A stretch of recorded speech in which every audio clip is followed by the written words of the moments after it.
Mr. Vice Chairman, I was mentioning the need for trained cooperative personnel. On the one side, we have to train the non officials in cooperative principles, and on the other side, as a permanent skeleton for running all cooperative institutions, we should have training of all cooperative personnel. In this connection, Mr. Vice Chairman, I would like to appreciate the beginning that has been made in training non officials in cooperation.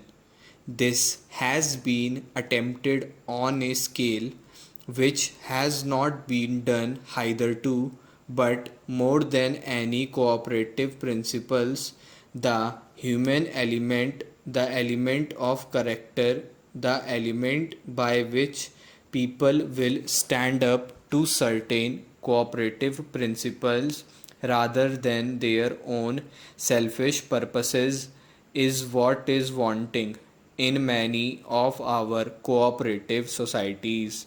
This cannot be improved by legislation. Nobody can legislate a people into good behavior. This can only be done by constantly training people, telling people the principles we stand for, and appreciating the people who attach themselves to these principles. With regard to the training of cooperative personnel, I do not know about other states, but as far as Tamil Nadu is concerned, there are three institutions which give 1 year training in cooperation. 1 year training for graduates who are considered as senior inspectors, and another for school finals and above who are called junior inspectors. But a better type of cooperative training institution has arisen, which the Ministry of Cooperation should utilize, called the Rural Institutes. The Rural Institutes today provide a 3 year course in cooperation. It is one of the most unfortunate things in our country that on the one side we train people, and on the other side we do not use trained personnel.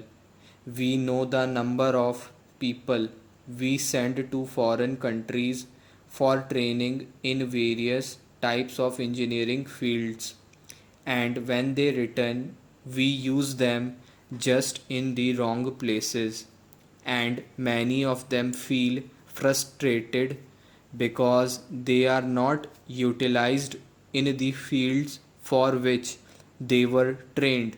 Even today, in the case of the rural institutes, we find that they produce 100 to 150 graduates in cooperation, but they are not being utilized.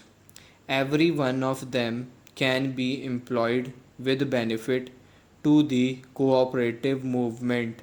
There are also two institutions, one in Coimbatore and another in Udaipur, where a 2 year course is given after a 3 year graduate course, and this has been declared by the Ministry of Home Affairs as equivalent to a postgraduate degree in cooperation. But these boys are not being utilized, and the funny thing about it is that when the National Cooperative Union advertised for posts, it asked for MAs in agricultural economics but not for MAs in cooperation. This is all the more surprising because the Education Ministry had received a letter from the National Cooperative Union saying that these postgraduates in cooperation would be utilized by the National Cooperative Union. In spite of all this, in the advertisement, they called for all accepting postgraduate students in cooperation.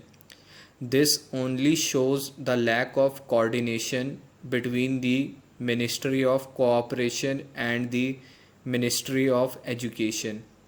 I hope, Mr. Vice Chairman, the Ministry of Cooperation will see that these people who are trained specifically on a request made by representatives of the Cooperation Ministry and the Reserve Bank and who have undergone a 2-year course after graduation are properly utilized.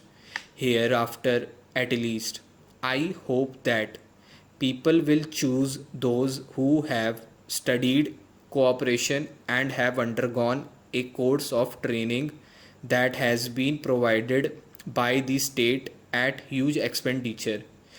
Now I come to the next important aspect of cooperation, and that is with regard to cooperative financing. Recently, our apex banks have been strengthened. Recently, we also passed legislation here in this house by which amounts up to 1500 crores would be advanced for cooperative marketing. It has not reached the maximum, but I hope we are taking steps so that cooperative finance will improve.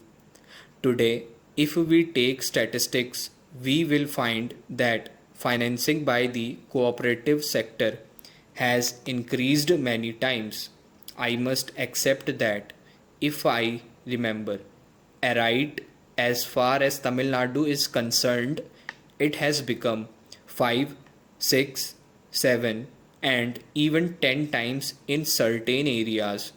And while this is good so far as it goes, greater facilities should be provided for further expansion. If the movement is to touch the people, if it is merely to be an example of a society here and there, it is another matter. But if our policy is as it has been proclaimed to be, that we want to expand all our activities through the cooperative sector, so that the people will have a say and the people will do it in the best possible manner for the good of the people.